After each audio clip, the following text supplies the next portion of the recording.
ప్రతిపక్షం అన్నాక ఆర్థిక ఇబ్బందులు కానీ ప్రతిపక్షంలో ఉన్నప్పుడు ప్రతి ఒక్కటి ప్రభుత్వం పాలకులు ఏమేం చేస్తున్నారో అది అన్నిటిని విమర్శిస్తూ ఉంటుంది.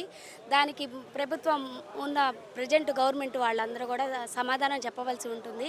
అది ఏ విధమైన రౌడీ రాజ్యం ఇలా రాజ్యం ఏలటం, రక్షణ వ్యవస్థని వాళ్ళు కొనేయటం ఇదంతా మంచి రాజ్యాంగం కాదు. మళ్ళీ వీళ్ళందరూ క్లాసులకు వెళ్ళి రాజ్యాంగ వ్యవస్థని బుక్కు తీసుకొని ఓపెన్ చేసి ఆ రాజ్యాంగం సంబంధించింది ఎలా పాలించాలి ప్రజల్ని అనేది వీళ్ళు క్లాసులు తీసుకోవాల్సి ఉంటుంది. ఎమ్మెల్యేలు ఎంపీలు అంటే ఈ వ్యక్తిగత విషయాలైతే కాదు, వ్యక్తిగతంగా దూషించుకోవటం కాదు. వాళ్ళు ప్రతిపక్షంలో ఉన్నప్పుడు ప్రతిదీ అడుగుతారు, అడిగిన దానికి సమాధానం చెప్పాలి.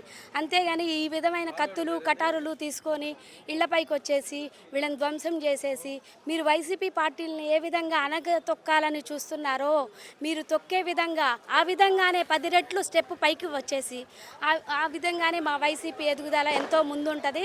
ఆ ముందుంటానికి మీరే మొదటి మెట్టుగా మమ్మల్ని పుష్ చేస్తూ ఉన్నారు. ప్రభుత్వంలో వ్యవస్థ అడ్డదిడ్డమైన వ్యవస్థగా పాలిస్తున్నారు మీరు. పాలకులు అనేవాళ్ళు ఇదంతా మంచి అయిన విషయం కాదు.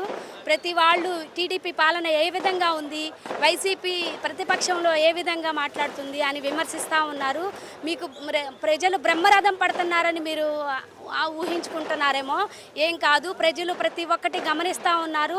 వచ్చే 26 ఎలక్షన్లో మా వైసీపీ విజయభేరి మోగించి ఇదే టీడీపీ కళ్ళ ముందు చూస్తుందని మేము అనుకుంటున్నాం.